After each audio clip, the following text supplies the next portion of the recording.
Have you ever thought about how an arrogant, spoiled bully could transform into someone entirely different? What if the character you once despised was actually one of the most complex and tragic figures in the entire story?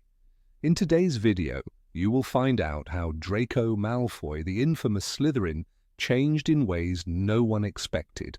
At first glance, Draco Malfoy is nothing more than a snobbish, cruel, and entitled boy.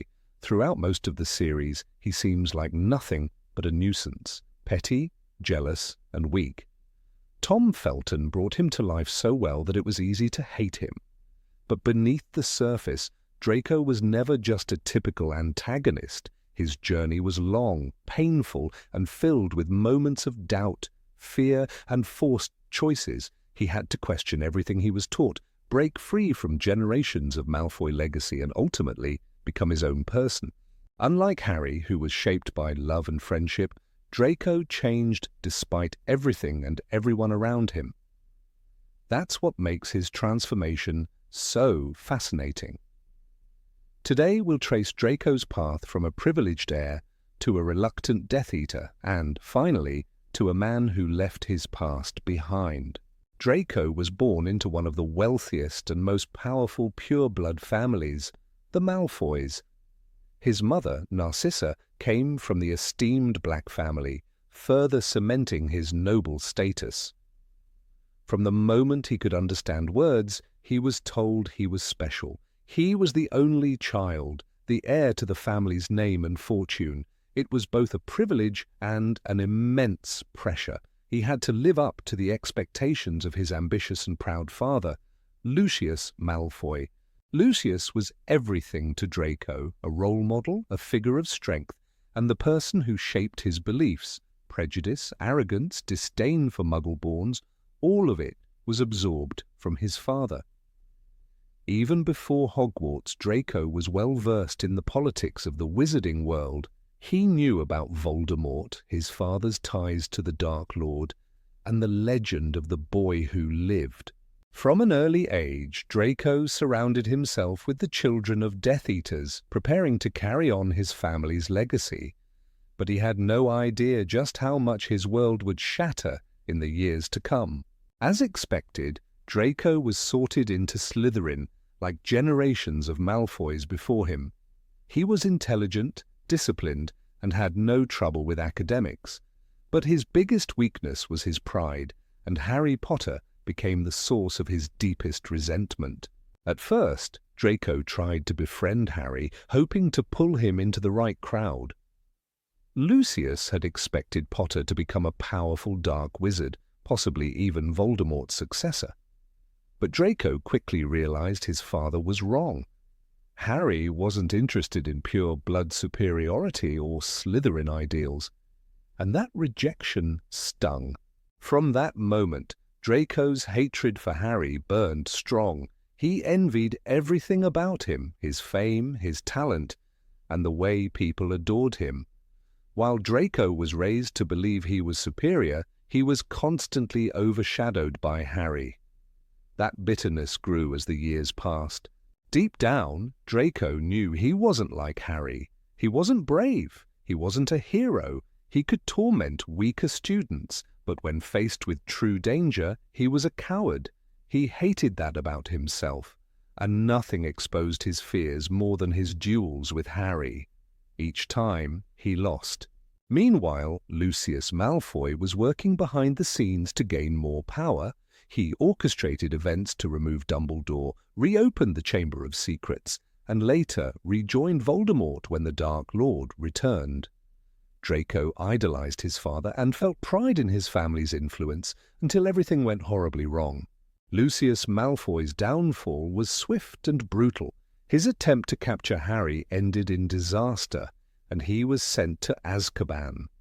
Draco, once the proud heir of an untouchable family, was suddenly the son of a disgraced criminal.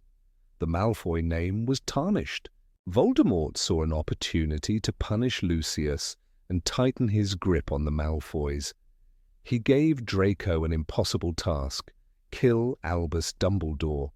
It was a death sentence, a mission designed for him to fail. But Draco had no choice. Desperate to prove himself, he tried everything: poisoning, cursed objects, and finally a direct ambush. But when the moment came, standing face to face with Dumbledore, wand shaking in his hands, Draco realized something terrifying. He wasn't a killer. He couldn't do it. Instead, it was Snape who cast the fatal spell. Draco lived, but his fate was sealed. He was now a Death Eater in name only, caught in a nightmare he couldn't escape. Voldemort had no real use for the Malfoys.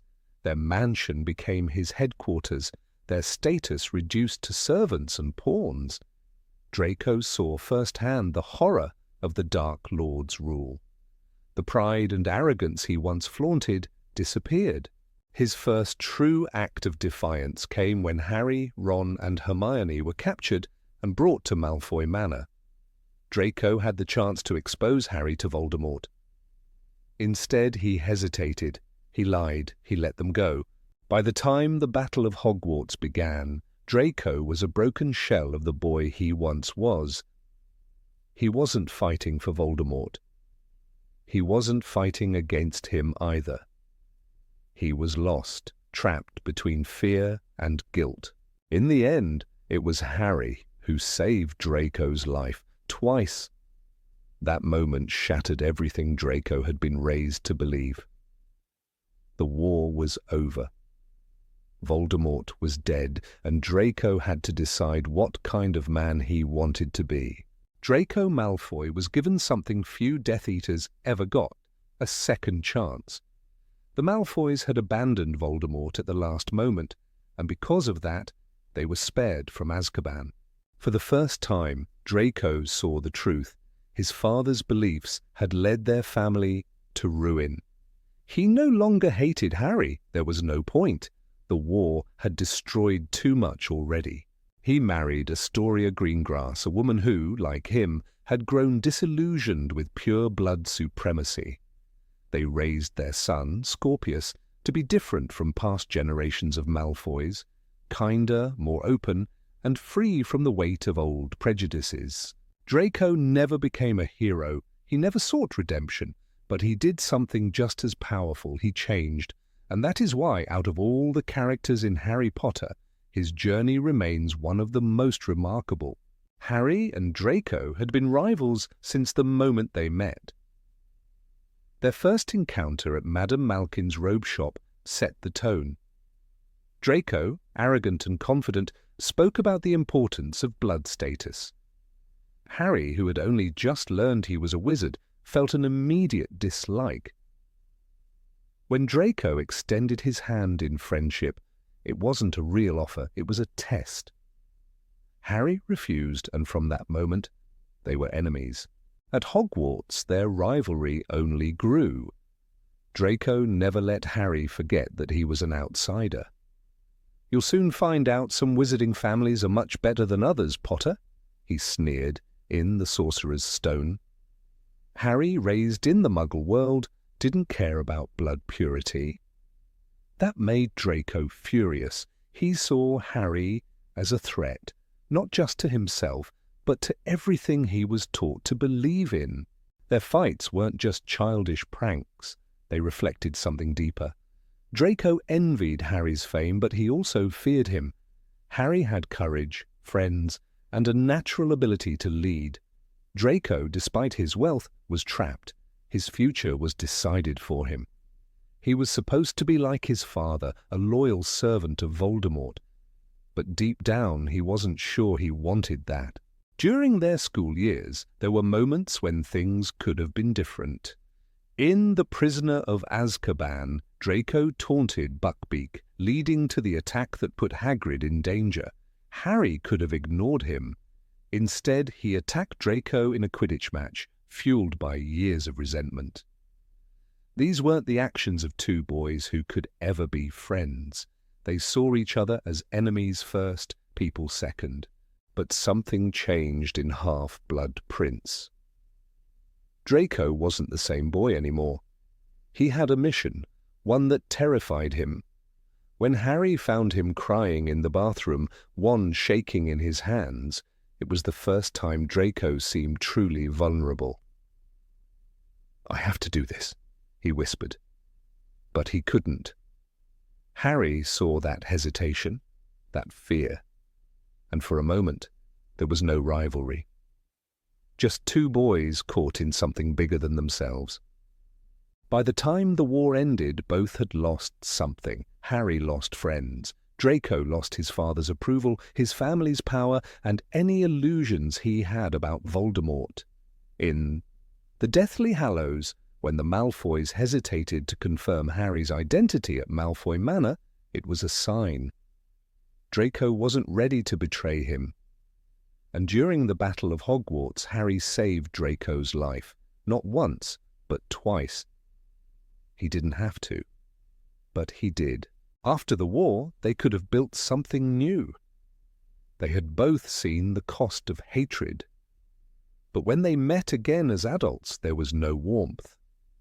In The Cursed Child, Draco admits, "We have always resented each other." He wished things had been different. But too much time had passed. Their children, however, weren't weighed down by the same past. Scorpius Malfoy and Albus Potter formed a friendship their fathers never could. When Draco and Harry met as adults, it was because of their sons. They had to cooperate. They even shared a quiet moment of understanding when Draco admitted, "I was jealous of you." Harry was surprised, but he understood. It wasn't just about Quidditch or popularity. Draco had envied Harry's freedom. Could they have been friends? Maybe, if Draco had made different choices, if Harry had seen his pain sooner, if they had met under different circumstances. But the past was too heavy. They were never meant to be allies. In the end, they reached something close to peace. Not friendship, but not hatred either. A silent agreement that their war was over.